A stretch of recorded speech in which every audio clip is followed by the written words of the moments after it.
Bom dia, amigos. Estamos aqui gravando o nosso livro, o nosso estudo de Hebreus, para ficar arquivado aqui no meu YouTube, para que você possa ter entendimento maior no livro de Hebreus. Nós falamos no capítulo 1 sobre a superioridade de Cristo frente aos homens, aos anjos, e o propósito do eterno, propósito de Deus no tempo, no espaço. E se há alguma coisa a mais a existir, essa alguma coisa a mais já estava no coração de Deus. Nada que existe não poderia existir se não tivesse no coração de Deus. Pensa em coisas como tempo. Pensa em coisas como espaço. Você está acostumado com o tempo, você olha no seu relógio, você está acostumado. Mas Deus tem um relógio. Deus tem tempo. Não. Deus move em todos os tempos, até fora do tempo. Então, fora do tempo, num Deus teotemporal, não vou dizer atemporal, mas teotemporal, além de alguma coisa que você não consegue entender. Ele, na sua máxima inteligência e desejo de comunhão, resolveu criar seres com imagem e semelhança. Então ele criou dois seres com imagem e semelhança a ele. Os anjos e os homens. E ele começa dizendo assim, o livro de Hebreus, essa introdução: Deus falou pelos pais, pelos profetas. Mas agora ele resolveu falar por ele mesmo. Ele resolveu falar por ele mesmo, porque ele não resolveu compartilhar a vida dele somente com anjos, mas com homens também. Teve uma falha entre os anjos. Foi Lúcifer e seus anjos. E teve uma falha entre homens. E foi Adão e Eva.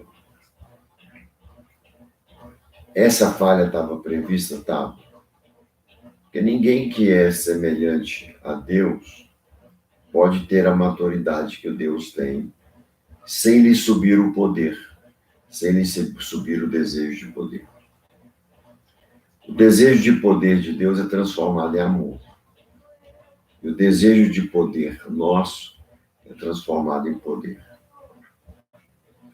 Então, veja bem, nós não podemos receber muito poder, porque nós queremos ser iguais a Deus. Aí está a queda de Satanás. Os louvores que ele recebia batiam nele como vetores inversos, produzindo doença.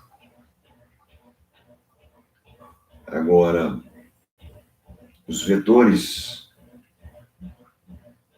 de vaidade que você manda numa pessoa que tem Jesus, que não tem Jesus, de acordo com se ele não souber trabalhá-los, aquilo pode ser uma maldição para ele, pode ser uma queda, como foi para Satanás.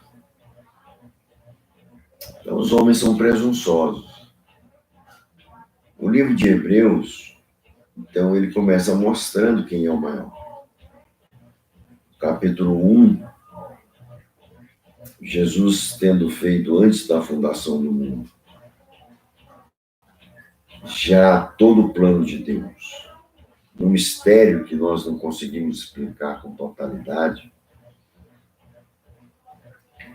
O escritor de Hebreus nos leva aqui a entender que maiores fundamentos e maior propósito tem ele do que os anjos.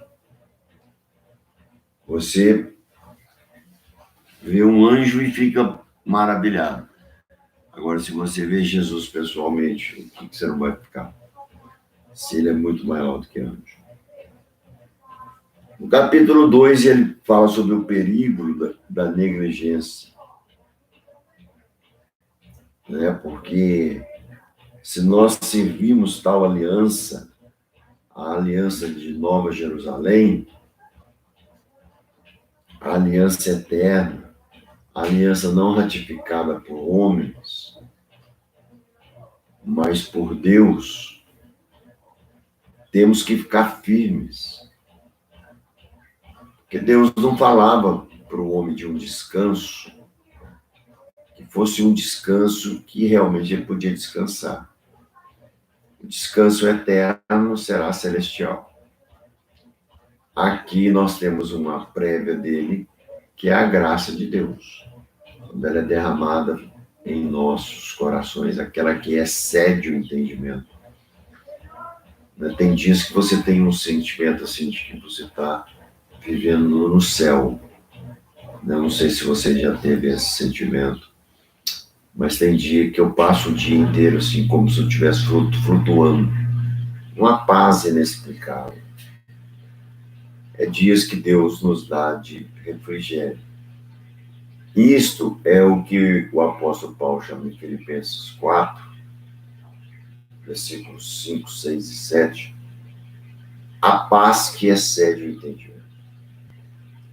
Ela é plus, ela excede, ela vem de fora para dentro. Então nem podemos dizer que a paz seja um sentimento, né? A paz é uma ausência de sentimentos, seja bom ou ruim.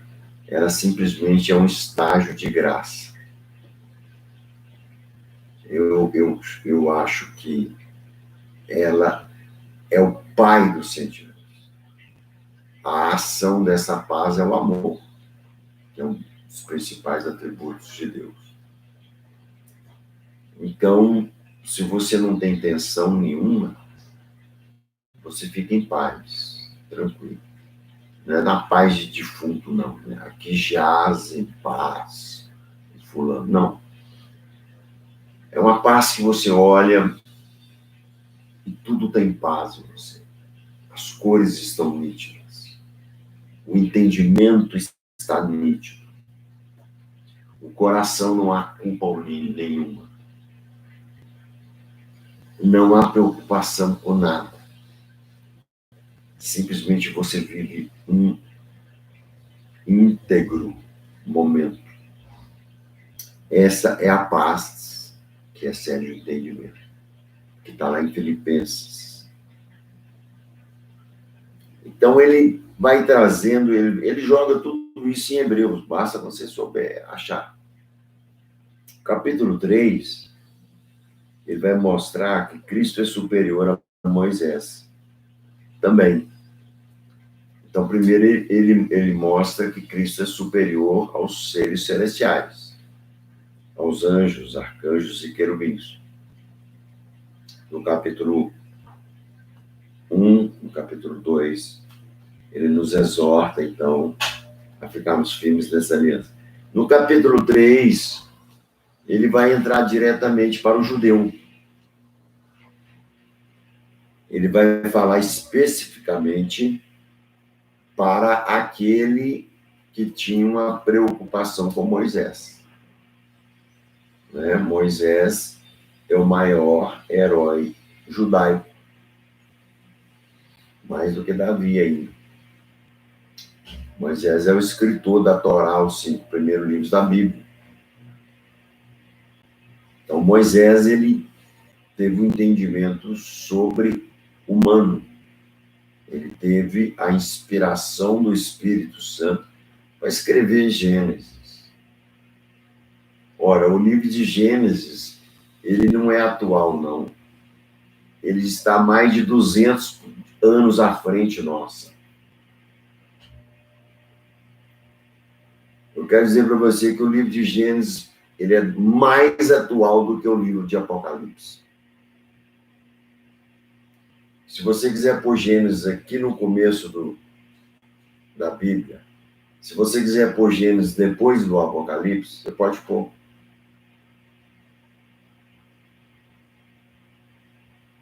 Porque Gênesis é uma coisa, ao mesmo tempo, teológica, racional. Gênesis é totalmente poético, profético. Ele é racional, lógico, poético e profético. Numa overdose de revelação de Deus para a mente humana, usando essa palavra overdose, porque eu não tenho um outro substantivo para comparar. Então ele vai falar aqui, se você era satisfeito com Moisés, Hebreus, meus irmãos, eu vou lhes mostrar um outro caminho. O caminho da verdadeira satisfação. E você está ouvindo um barulho aí, que está tendo uma construção aqui. E eu não tenho poder sobre esse barulho. Por isso, santos irmãos, que participais da vocação celestiais, considerai atentamente Gênesis 3:1. Hebreus 3:1. O apóstolo e sumo sacerdote da nossa confissão, Jesus. Ele não chama Jesus apenas de sacerdote. Ele chama Jesus de apóstolo e sumo sacerdote. Apóstolo, porque Jesus é a grande missão. Então, ele é a primogenitura apostólica de Deus. Ele é o fundamento dos apóstolos secundários, que são os seus discípulos. Então, ele é o apóstolo primário. Ele é o unigênito do Pai. Ele é o primogênito do Pai. Ele é o unigênito do Pai. Ele é o apóstolo do Pai. Os que vieram embaixo dele, seus discípulos, que foram chamados de apóstolos, e só eles foram chamados de apóstolos. Interessante isso, que depois dos anos 100, você não vê ninguém usando esse título mais, você não vê Orígenes usando esse título, você não vê Tito usar esse título, você não vê Timóteo usar esse título, você não vê a escola do norte da África, ninguém usar esse título, você não vê Agostinho usar esse título, você não vê Tomás de Aquino usar esse título, grandes pensadores cristãos, grandes missionários que abriram igrejas que foram para o mundo inteiro. Não, essa honra foi dada com aqueles que estiveram com Jesus, não é? Com Matias, que foi eleito ali no lugar de Judas, e Paulo, que pós morte de Jesus, teve uma visão clara de Jesus, foi levado para a Arábia, ficou 3 anos no deserto, recebendo o Novo Testamento. A revelação da graça que ele tinha, que ele não foi ensinado por nenhum dos apóstolos. Então, uma pessoa que Deus fez nascer com uma genialidade muito maior, Paulo é um gênio muito maior do que Einstein, do que Freud, do que Nietzsche, do que cristãos, John Wesley, Spurgeon, quem você queira. Paulo, um gênio muito maior do que Sócrates, do que Platão. Talvez Paulo dentre os filhos de homem, foi o homem mais inteligente da história até hoje. Porque Deus lhe explica o mistério. Então ele fala sumo sacerdote. Ele fala apóstolo primogênito. E ele é o sumo sacerdote, ele não é apenas sacerdote. Nós somos, por causa dele, considerados reis e sacerdotes. Mas nós não somos sumo sacerdote. Só existe um sumo sacerdote, que teve uma representação lá no Velho Testamento, na figura de Melquisedeque, Jesus. Os sumos sacerdotes mosaicos, eles eram humanos, nascidos de mulher, pecadores, inclusive muitos sofreram com as suas linhagens por infidelidade a Deus. Agora, o sumo sacerdote real, ao qual a figura do sumo sacerdote da lei mosaica jogava lá como um holofote de um foco de luz, jogava lá na frente uma figura, jogava a figura de Jesus. Ele é o sumo sacerdote da fé. Ele é o sumo sacerdote do universo. Ele é o sumo sacerdote das estrelas, das galáxias, dos anjos, dos arcanjos, dos querubins, dos anciãos, seja quem for que tenha consciência nossa, ou anjos e arcanjos, e até mesmo Lúcifer e seus anjos. Ele é o sumo. Ele é o extra. Porque ele não é criado. Deus é incriado. Jesus é incriado. Que não foi criado. Não existe criação na Trindade. Ela realmente é. Por isso que você não pode dizer que Deus existe. Deus é. Existe somos nós, que temos um começo para existir. Deus não existe, Deus é. Sempre foi, sempre será. Existe, pressupõe-se a criação por um outro que nos criou. Deus não tem um outro que criou Deus. Então ele é. É um tanto quanto errado você dizer que Deus existe. E também não é. Aliás, é um tanto quanto não é muito errado para você explicar para as pessoas. Não é? Se você estiver pregando o evangelho para a pessoa simples, falar que Deus é, ela vai achar que você está falando inglês com ela. Mas que Deus existe. Mas o pressuposto de que existe algo é só para quem foi criado. Então, por isso que ele é o eu sou. O eu sou não é criado. Versículo 2. O qual é fiel àquele que o constituiu, Deus o constituiu sumo sacerdote, como também o era Moisés em toda a casa de Deus. Veja bem, o sumo sacerdote era Jesus. O sacerdote ali no deserto, que faz o papel sacerdotal, é Moisés. Então, Jesus dirigiu Moisés. Moisés é a figura do Cristo libertador. Jesus, todavia, no versículo 3, tem sido considerado digno de tanta maior glória do que Moisés, quanto maior honra do que tem a casa, tem aquele que a estabeleceu. Então, se Jesus revelou a casa dele, o tabernáculo lá para Moisés lá no monte recebeu o tabernáculo com detalhes. Olha, Moisés, você faça tantas estacas, ele foi anotando, você faça tantas argolas de ouro, você faz uma pele, uma sobrepeliz de tal animal. Tudo isso tem uma figura de Jesus. Um dia eu dou esse estudo para você. A própria veste do sacerdote, toda ela fala das características de Jesus. As argolas da arca, criem argolas por onde passarão os varais. Isso é um estudo maravilhoso de segurança que nós temos em Deus.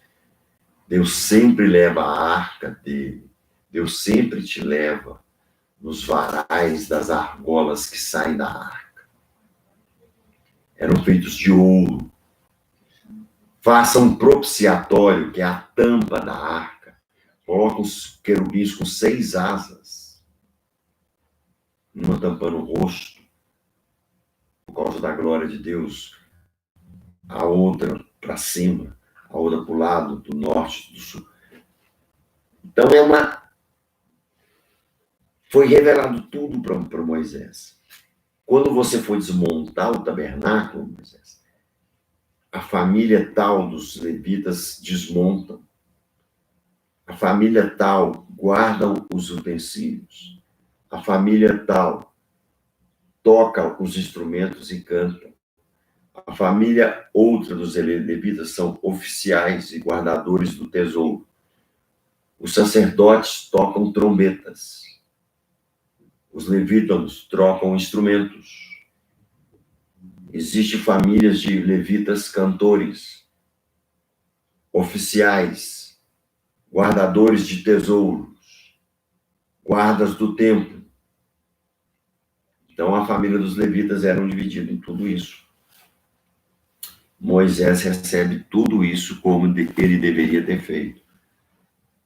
Mas quem dá isto para ele é a expressão do templo. A expressão do templo é Jesus. Lá no céu, nós não precisamos de templo.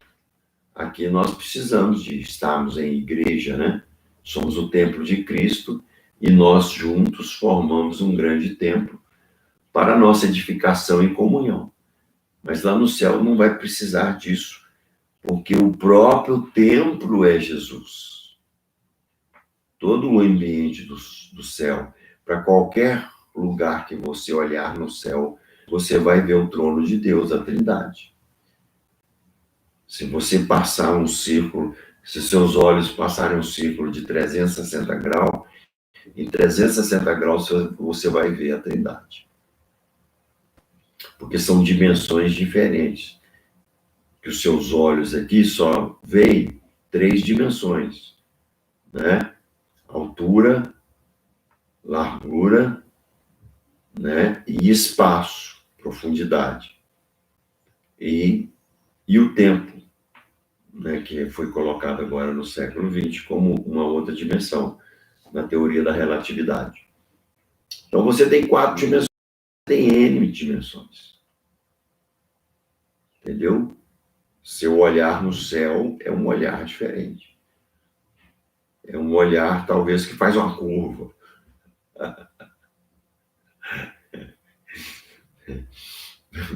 Lá no céu, você não precisa de carro, você não precisa de gasolina. Você está entendendo? A sua velocidade no céu é... Você está aqui e está lá. Você não está aqui. Você está lá também. Lá onde? Não sei. Lá é tudo bonito. Em qualquer lugar que você estiver no céu, é lá. Então, Jesus estabeleceu para Moisés um tabernáculo aqui para começar a ensiná-los que futuramente nós teríamos uma igreja. Versículo 4. Pois toda casa é estabelecida por alguém, mas aquele que estabeleceu todas as coisas é Deus. Moisés deu a Deus, o Senhor Jesus deu o modelo do tabernáculo aqui para Moisés. Mas quem estabeleceu tudo é Deus Pai.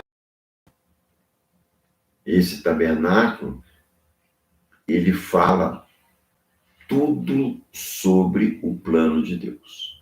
Cada argola tinha as bases das tábuas que seguravam o tabernáculo. Cada base daquela ali fala de um caráter, fala de uma virtude. Entendeu? Cada véu que tinha no tabernáculo fala de um estágio humano, o estágio do holocausto, o estágio do santo lugar, o estágio do santíssimo lugar. Não é? Você teve que passar pela salvação recebendo o holocausto que é Jesus. Aí você passa o véu, você entra no santo lugar, que era um lugar maior, onde o candelabro, a mesa e os pães da preposição. Ali vai ser o lugar onde Deus vai trabalhar a sua alma, usando o candelabro, a luz de Deus sobre você, usando o pão, o teu sustento ali, ele vai te sustentar e vai te amadurecer. E se você continuar crescendo em Deus, você pode passar o véu, onde existe o altar de incenso e a arca. Uma pessoa pode viver lá no Santíssimo Lugar, no Santo dos Santos, 8 horas por dia, 9 horas por dia. Essa pessoa tem uma paz que excede o entendimento. É-nos dada essa possibilidade. É difícil? É. Alguém já conseguiu isso 100%? Não. Só Jesus. 100% de estar no Santíssimo Lugar, de ter uma paz. Quem dorme na tempestade, como eu tenho falado para você, é só Jesus. Então, nós podemos alcançar níveis, mas nunca o nível principal. Versículo 5. E Moisés era fiel em toda a casa de Deus, como servo, para testemunha das coisas que haviam de ser anunciadas. Né? Moisés foi fiel, extremamente zeloso em escrever todas as coisas. Moisés é um grande homem de Deus, né? Um homem zeloso, amava a Deus profundamente. Mas Cristo, como filho em sua casa, o qual somos nós, e que o guardamos firme até o fim, a ousadia e exultação de esperança. Quer dizer, Moisés foi fiel na casa de Deus, montou tudo conforme foi anunciado. Mas Cristo, porém, em sua casa, que somos nós, e que será o céu inteiro a sua casa, né? Nós temos essa promessa agora muito maior do que o tabernáculo, nós guardamos firmes uma promessa de Deus, agora com o Espírito Santo habitando em nós, e futuramente, com um corpo restaurado, nós estaremos tabernaculando eternamente com Jesus. Seremos um com Ele, nos tabernaculando, né? Sendo a igreja. Todo o ambiente do céu será a igreja imaculada, sem pecado, né? Imaculado significa que nasceu sem pecado. Então, Jesus é de uma superior aliança, ele mostra isso, dizendo, Moisés é importante? É, mas Jesus é uma superior aliança. Aí ele vai citar alguns versículos do Velho Testamento que estão aqui mostrando o que ele está ensinando. Por exemplo, ele vai falar assim, usando aqui o Velho Testamento. Não endureçais o vosso coração como provocação no dia na tentação no deserto, aonde vossos pais me tentaram, pondo-me à prova, e viram as minhas obras por 40 anos. Por isso me indignei contra essa geração e disse, estes sempre erram no coração, eles também não conhecerão os meus caminhos. Eles não conheceram os meus caminhos. Assim jurei na minha ira, não entrarão no meu descanso, né? Vai estar lá no Salmo 95, 11. Então, Deus está mostrando, nos exortando, assim como o povo no deserto, a terra prometida não foi um descanso, assim também nós não teremos um descanso total. mas não podemos cair do início do descanso, chamado estar debaixo da graça de Jesus Cristo, aonde nós o aceitamos como Senhor e Salvador. Então, nós não podemos deixar essa condição de estarmos debaixo dessa graça de Cristo. Então, ele vai falar no versículo 12: tende cuidado, irmãos, jamais aconteça haver em qualquer um de vós perverso coração de incredulidade. Olha que coisa. Que vos afaste do Deus vivo. Então, se os judeus, amantes da Torá, tentavam com sinceridade, muitos deles com sinceridade, muitos profetas, andar naquilo que Moisés deixou para eles, quanto mais vós agora,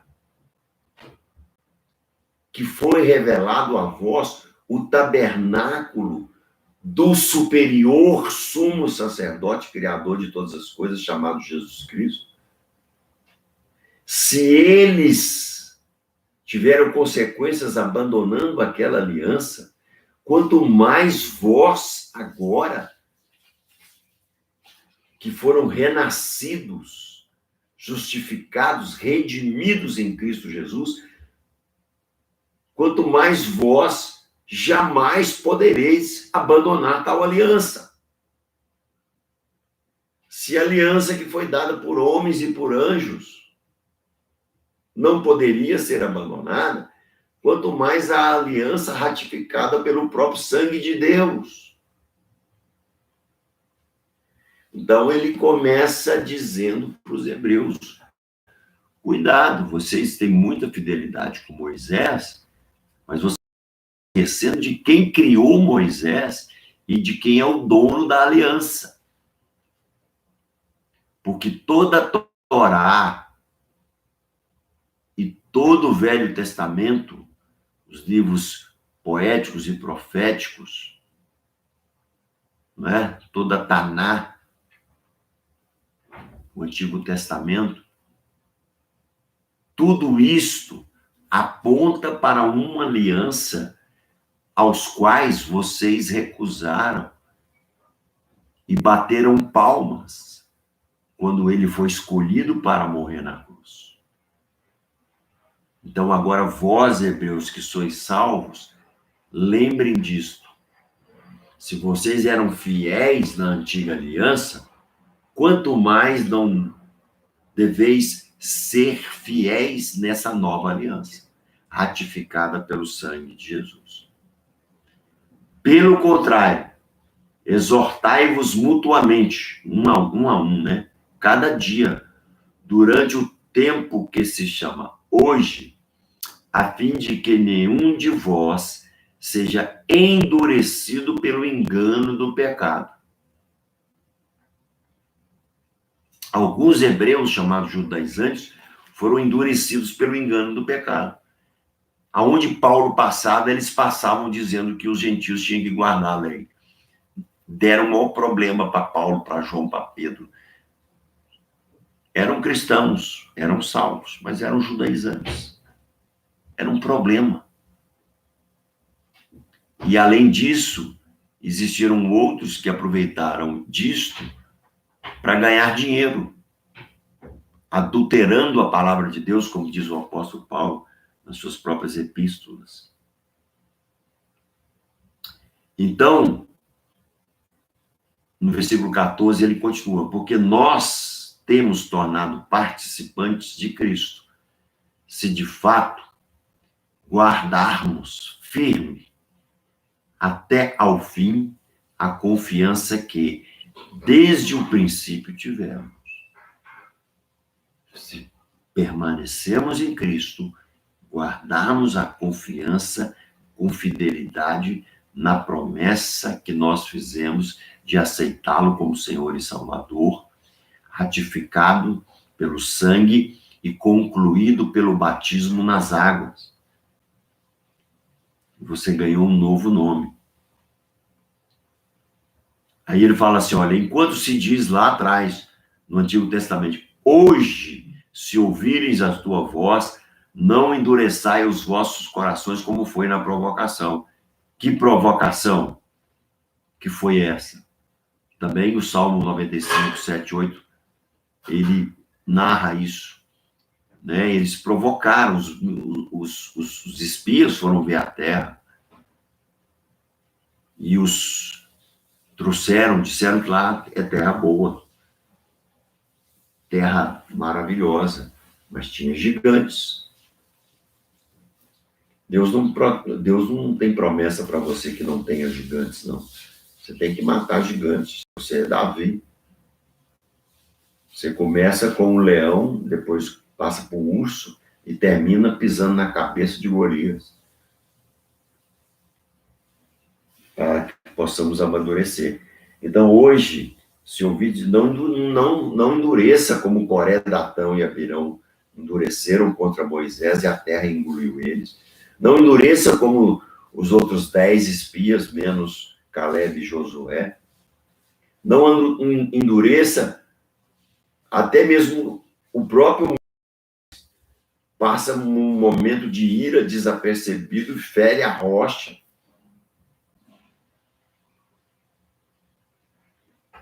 Então, vocês têm exemplo, o povo passando pelo deserto é exemplo para a nossa vida cristã de estarmos andando com Deus. Não murmureis como eles murmuravam. Sede humildes andando em tenda como eles andavam.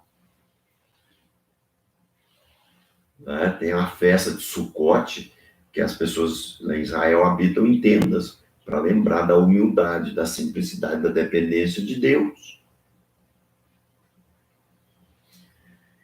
Então, vocês ouviram a voz de Deus. O Espírito Santo tocou vocês, porque ninguém é capaz de converter se primeiramente o Espírito Santo não tocar e te tirar da morte do pecado. Aí você pode dizer sim, depois que ele te tirou. Então, não endureça o seu coração, como aqueles que provocaram Deus no deserto, e toda aquela geração não entrou na terra prometida, nem mesmo Moisés. Quem entrou foi Josué e Caleb, que viveram aí por volta de 110 anos. Ora, quais os que, tendo ouvido, se rebelaram? Não foram, de fato, todos os que saíram do Egito sobre a liderança de Moisés? Rebelaram. Vamos ver as rebeliões. Primeiro, Moisés ficou lá no monte um tanto de tempo lá recebendo a revelação de Deus. Eles pediram a Arão lá, cataram no despojo um tanto de ouro lá e fizeram um bezerro para adorar. Estávamos acostumados a adorar um Deus que viam, não um Deus que atua no coração. Provocaram a ira, quase que Deus não vai com eles pelo deserto se Moisés não intercede por eles. Massá e Beribá provocaram a ira de Deus murmurando contra a água. Não tinha água, que a água do Egito era melhor. Provocaram a Deus murmurando que não tinha carne. Deus fez cair codornizes sobre eles, até que eles enfarassem de carne, saísse carne pelo nariz. Provocaram a Deus dizendo que não tinha pão. Caía toda manhã no orvalho o maná. E eles recolhiam e faziam os pães. Desobediente, Deus falava assim, não recolha o maná, por 2 dias, recolha dia a dia. Só na quinta-feira recolhei, para que no sábado vocês não possam trabalhar. Mas eles recolhiam, queriam recolher mais. E o maná apodrecia. Tudo que Deus falava, eles pecavam. Não casem com mulheres que não sejam israelitas. Pois, não é? Eliezer teve que entrar na tenda e matar homens que casaram e pegaram prostitutas ou mulheres que não eram israelitas. Não vá lá na terra prometida, não traga notícias ruins, porque eu vou dar a notícia para vocês. Os 10 espias vieram, ó, Moisés nos enganou, lá só tem gigante, quem somos nós para ganhar esse povo? Lá tem muralhas fortes. Ah, não temos água, não temos carne, tá calor demais, Deus manda um ar condicionado de dia para eles, uma nuvem, e um ar-condicionado aquecendo eles no deserto, porque a temperatura do deserto ou é quente demais ou é frio demais, depende do horário, se é dia ou se é noite. Então não seja como eles. Ora, quais os que tendo ouvido a rebelaram, não foram de fato os que saíram do Egito sob a liderança de Moisés, e contra quem se indignou por 40 anos? A viagem era para durar 15, 20 dias, uma semana, não sei, né? Depende dos bois, depende das crianças, da toada. Demorou 40 anos, eles ficaram rodeando. Quem não obedece a Deus fica igual um cachorro rodeando, mordendo no próprio rabo. O povo ficou assim no deserto, rodeando ali Cades Barnea, cidade, monte, até eles morrerem, porque foram desobedientes. E contra quem Deus se levantou, dizendo que não entrariam no seu descanso, senão os que foram desobedientes. Todos foram. Os filhos não. Os filhos entraram. Os filhos foram soldados de Josué. Os filhos foram os sacerdotes de Josué. Os filhos foram os guerreiros. Mas aquela geração ali, a geração de Moisés, a geração um pouco mais nova do que Moisés, um pouco mais nova do que Josué, todos morreram.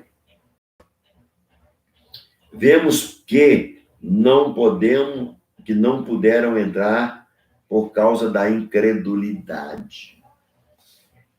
Aí ele termina o capítulo 3, eu termino aqui. Por causa da incredulidade. Então, nós também temos que ter temor a Deus.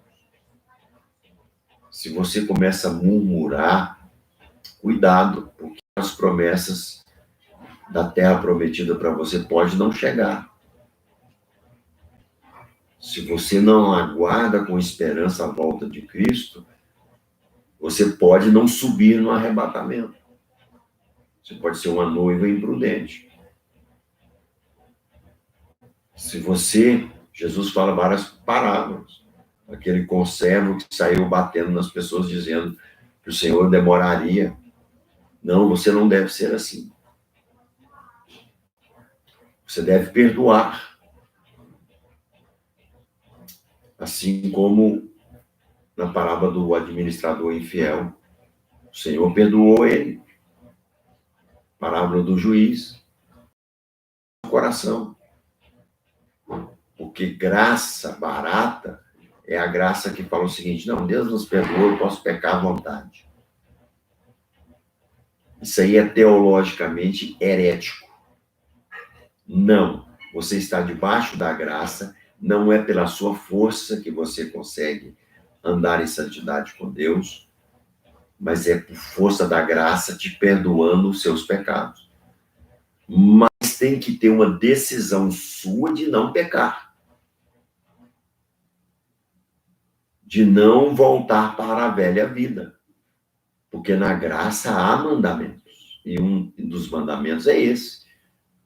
Estar em Cristo, chamada a lei de Cristo, carregar as cargas uns dos outros. A lei da liberdade, quer dizer, eu estou livre do pecado, eu consigo andar em Cristo, eu consigo guardar os mandamentos de Cristo.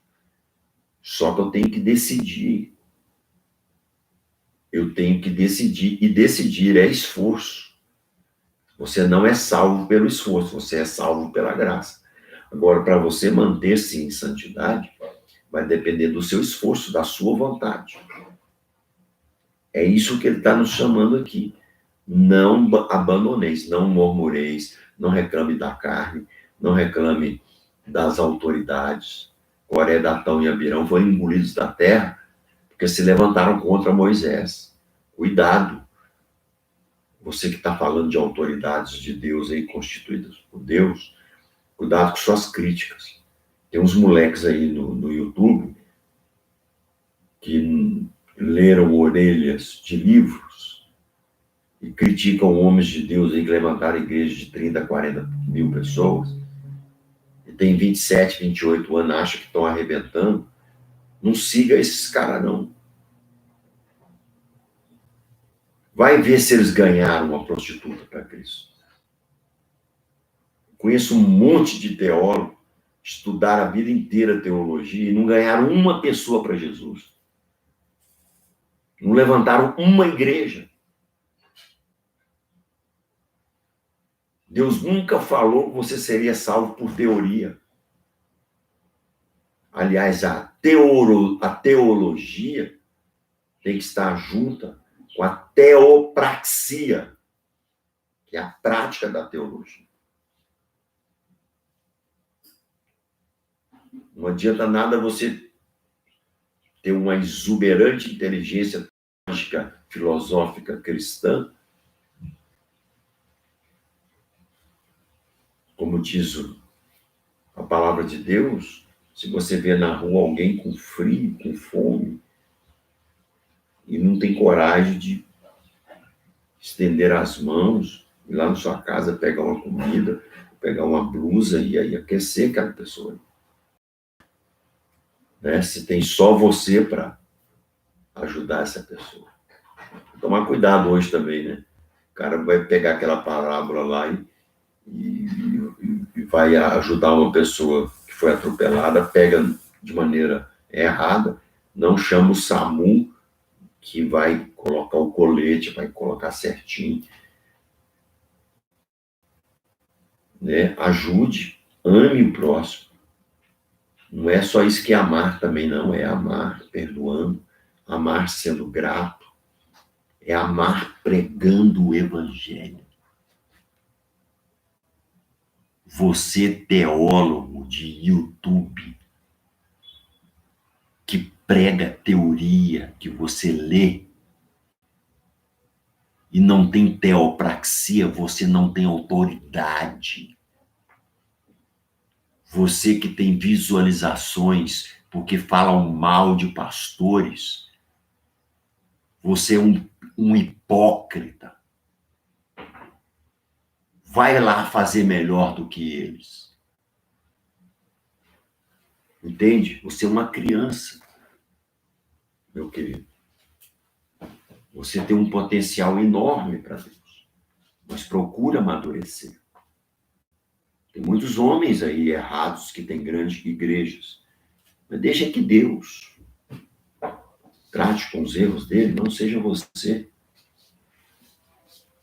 Não leia aí 2, 3 livrinhos e sai dizendo: eu sou calvinista, eu sou arminiano, eu sou como se Deus fosse calvinista ou arminiano. Deus é muito mais inteligente do que ser calvinista e arminiano. A mente de Deus consegue conceber essas duas coisas numa coisa só.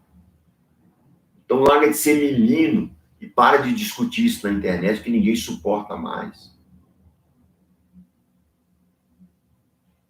Existem paradoxos em Deus que a nossa mente não conhece. Discutindo se Deus é atemporal ou temporal. Deus é teotemporal, ele está no tempo que ele quiser, ou se não tem tempo também.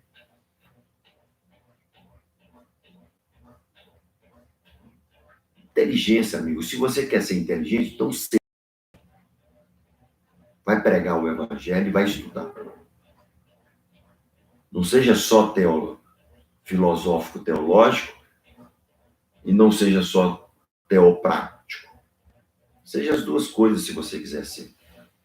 Elas se completam. capítulo 4 a gente fala amanhã, é um dos capítulos mais bonitos da Bíblia, que ele vai nos explicar o que é verdadeiramente o sábado, o que é verdadeiramente o descanso. Então, até mais. Deus está conosco. A paz de Cristo e a graça do Senhor Jesus. E como disse sempre, quando Jesus, quando ressuscitou, falou para as mulheres e para os discípulos, paz esteja convosco. Quer dizer, ausência de sofrimento, ausência de tensão. Shalom de Deus, a paz de Deus sobre a tua casa. A gente encerra hoje, amanhã, 11 horas, eu volto com o capítulo 4. Tchau!